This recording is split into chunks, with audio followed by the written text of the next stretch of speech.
मंजूरी ना कर। चल भाई तुम आगे बढ़ो, समाज तुम्हारे साथ है। 2 મિનિટ આગળ થઈ જાય છે ભાઈ। જય જોહાર। સ્પીચ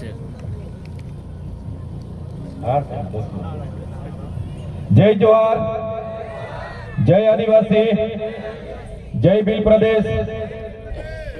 આજની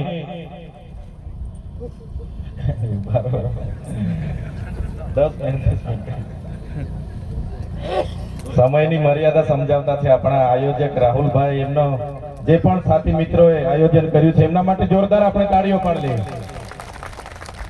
સાથીઓ, આજે તાટિયા મામા, જેમને રોબિનહુડ તરીકે પૂરો દેશ અને દુનિયા ઓળખે છે, એમની 184મી જન્મ જયંતિ છે અને સાથે સાથે 1950માં દેશનું બંધારણ બન્યું અને આજ 26મી જાન્યુઆરીને આપણે પ્રજાસત્તાક દિવસ તરીકે, ગણતંત્ર દિવસ તરીકે ઓળખીએ છીએ। ત્યારે સૌપ્રથમ બધાને એમની શુભકામનાઓ પાઠવું છું અને આજની સભામાં તમામ સંગઠન, તમામ પક્ષ, પાર્ટી, સંપ્રદાયના તમામ સાથીઓ અહીંયા મોટી સંખ્યામાં ઉપસ્થિત થયા છે। વડીલો, માતાઓ, બહેનો, યુવાનો, બધાને ચૈતર વસાવાના જોહાર અને ઉલ ગુલામ જિંદાબાદ કરું છું।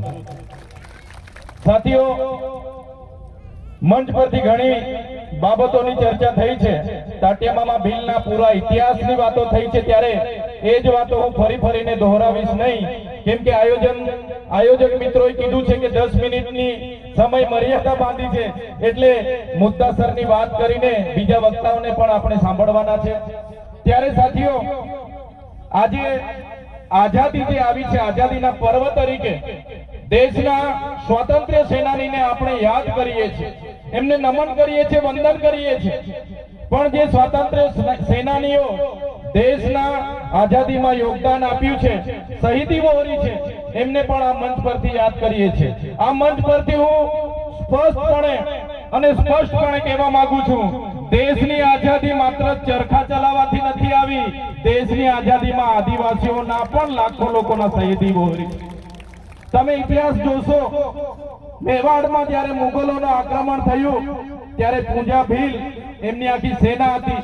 હલ્દીબાઈ, જે હલ્દી ઘાટીનું ઘર્ષણ થયું, એમાં હલ્દીબાઈ હતા મધ્યપ્રદેશના, તાટિયા ભીલ હોય, જલકારી બાઈ હોય, રાણી દુર્ગાવતી હોય, મહારાષ્ટ્રના ખાદ્ય નાયક હોય, ભાગરા નાયક હોય, ગોલિયા મહારાજ હોય, રામદાસ મહારાજ હોય, જે તે સમયના બિહારમાં બિરસા મુંડા હોય, ફૂલો ઝાલો હોય, સિંધુ કાનો હોય, એવા કેટલાય લોકોએ, ગુરુ ગોવિંદજી હોય, પાલ દડવાડાનો હત્યાકાંડ હોય, રૂપસિંહ નાયક હોય, બબલિયા નાયક હોય, બાબરિયા નાયક હોય, જોરિયા પરમેશ્વરની એ લડાઈ હોય, કે આપણે આજે જેને યાદ કરીએ છીએ તાટિયા મામાની એ ક્રાંતિકારી લડાઈ હોય। સાથીઓ, આપણા ઇતિહાસમાં આપણા પૂર્વજોને આટલી મોટી શહીદી આપી છતાં આપણા ઇતિહાસના પાનામાં આપણા પૂર્વજોને સ્થાન નથી મળ્યું, પણ આજે બધાની જાગૃતતાથી, બધાના પ્રયાસોથી આપણા પૂર્વજોનો ઇતિહાસ આજે ગળા મુર્દાની જેમ બહાર આવી રહેલો છે અને વડાપ્રધાનને આજે જોહાર અને જય બિરસા મુંડા બોલવું પડે છે। આ આપણી બધાની તાકાત છે। એકલા સમીરભાઈ, રાહુલભાઈ, કાંતિ દાદા કે એકલા ચૈતર વસાવા કે દિલીપભાઈ થી સમાજની જાગૃતતા નથી આવવાની, સમાજની એકતા નથી આવવાની, પણ આપણે બધાએ પ્રયાસો જ્યાં પણ હશો આપણે એ પ્રયાસો આપણે કરવા પડશે। આપણે અધિકારીમાં હશું તો અધિકારીની જગ્યા પરથી સમાજને એક કરવા, સમાજની સંસ્કૃતિ અસ્મિતા જાળવવા માટેના પ્રયાસો કરવા પડશે। અમારા જેવા ચૂંટાયેલા પદાધિકારીએ અમારા સ્થાનેથી સમાજને કઈ રીતના ઉપયોગી થાય એના પ્રયાસો આપણે કરવા જોઈએ।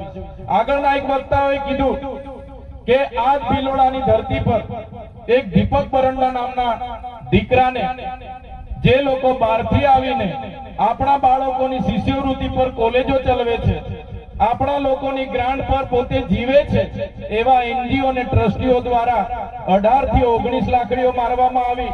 મગજ અને કાનના પડદા ફાટી ગયા, મગજ આજે પણ દુખે છે, આજે પણ એ દીકરો ચાલી નથી શકતો।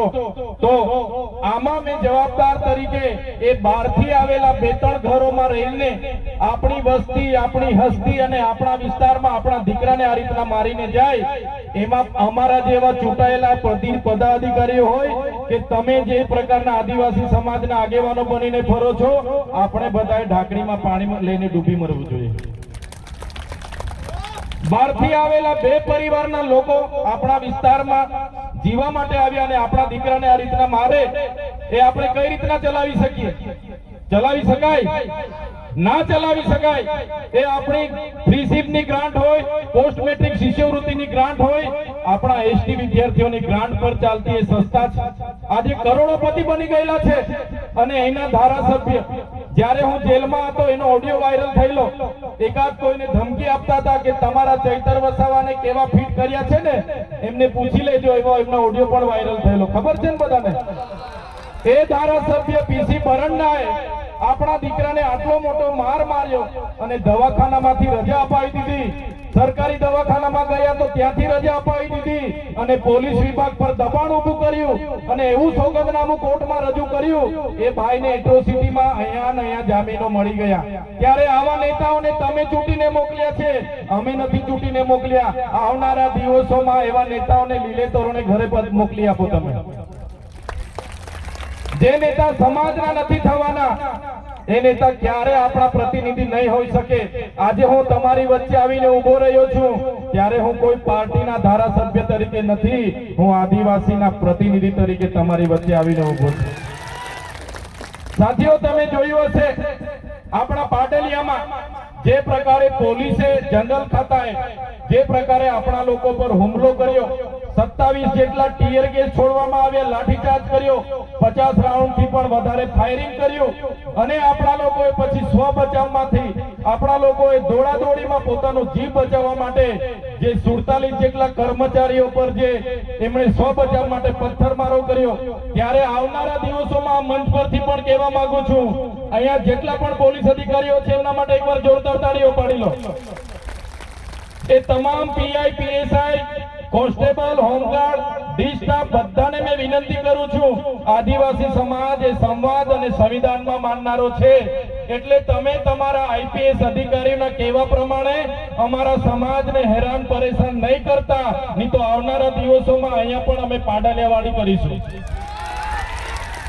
અને જરૂર પડશે આવનારા દિવસોમાં ગાંધીનગર તરફ પણ પ્રસ્થાન થશે અને ગાંધીનગરમાં જો આદિવાસીઓના ખોટા જાતિ પ્રમાણપત્ર લઈને જે લોકો નોકરીઓ પર છે, જે લોકો રિઝર્વેશનનો લાભ લઈને ઘૂસીને આજે અમારો હક છીનવે છે, એવા લોકોની જો આવનારા દિવસોમાં વિશ્લેષણ સમિતિ એનો નિકાલ નહીં કરશે, આદિવાસીઓના જેટલા પણ પ્રશ્નો છે એનું નિરાકરણ નહીં લાવશે, તો આખો આદિવાસી સમાજ આવનારા દિવસોમાં ગાંધીનગર તરફ પ્રસ્થાન કરશે અને ગાંધીનગરમાં અમે સત્તામાં બેઠેલા લોકો સાથે નેપાળવાડી કરવા પણ તૈયાર છે. આઝાદીનો આજે 77મો પ્રજાસત્તાક દિવસ છે. સંવિધાનમાં જ અનુસૂચિ 5 આપી છે અને એ આર્ટિકલનો આજ દિન સુધી અમલ નથી થતો. આજે અમારા પ્રવીણ દાદાએ કીધું કે બંધારણના 366 અંતર્ગત આપણને અનામત મળ્યું છે. ત્યારે અહીંયા બેઠેલા મારા વડીલો, માતા બહેનો, તમને મેં વિનંતી કરવા માંગુ છું, વાકેફ કરવા માંગુ છું, આર્ટિકલના 360ની પેટા કલમ 25 અંતર્ગત આપણને હિન્દુ મેરેજ એક્ટ લાગુ નથી પડતો. 1955 નો હિન્દુ મેરેજ એક્ટ લાગુ નથી પડતો. 1956 નો આપણને વારસાઈ ધારો લાગુ નથી પડતો. હમણાં 2 દિવસ પહેલાની તમને એક તાજો દાખલો આપી દેમ.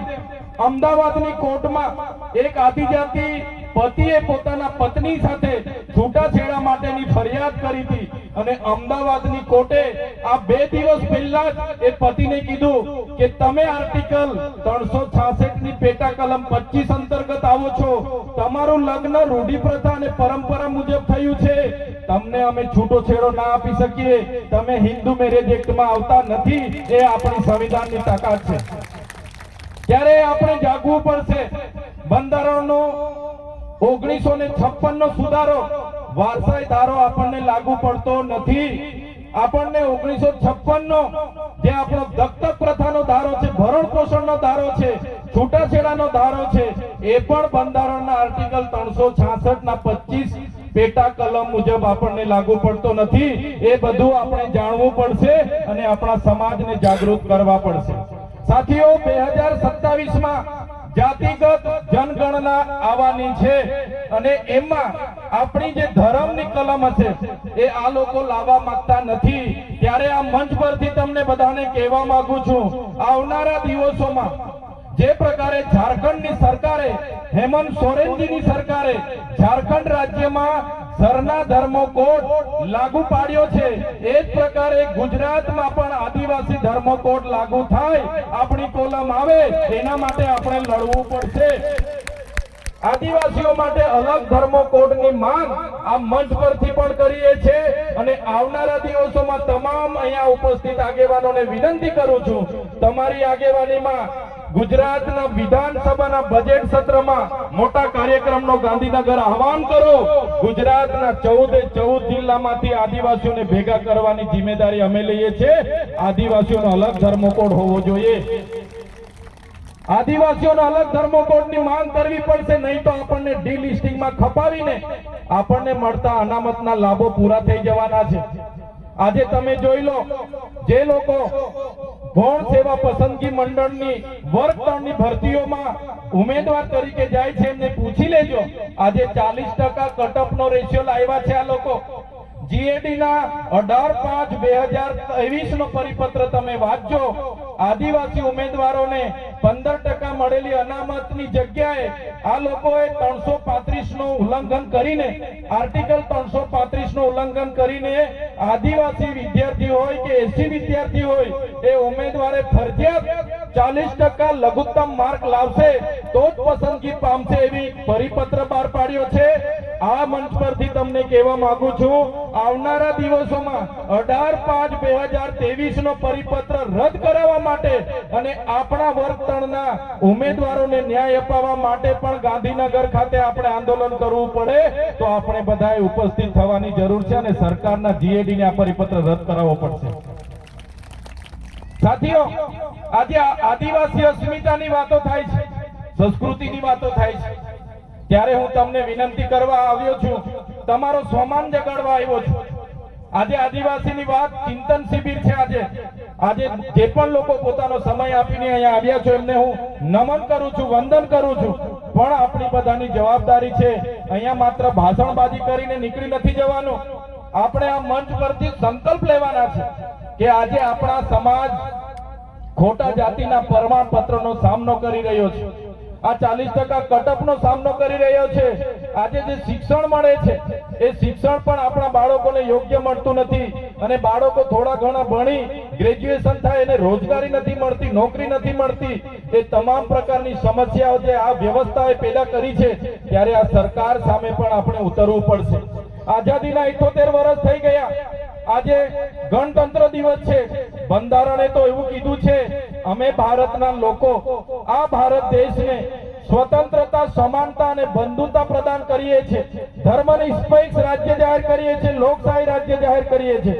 પણ આજ દિન સુધી આદિવાસીઓના કાયદાનો અમલ થયો નથી. આજે પણ આદિવાસીઓના એટલા શોષણ થાય છે, ઉત્પીડન થાય છે, આદિવાસી સાથે અન્યાય થાય છે. ત્યારે આપણે બધાએ જાગવું પડશે. આજે કોઈ પણ કાયદો બને તાત્કાલિક એનો અમલ થઈ જાય છે અને આપણી અનુસૂચિ 5 ના આજે 78 વર્ષ પછી પણ અમલ નથી થયો. કેમ કે આપણામાં એકતા નથી.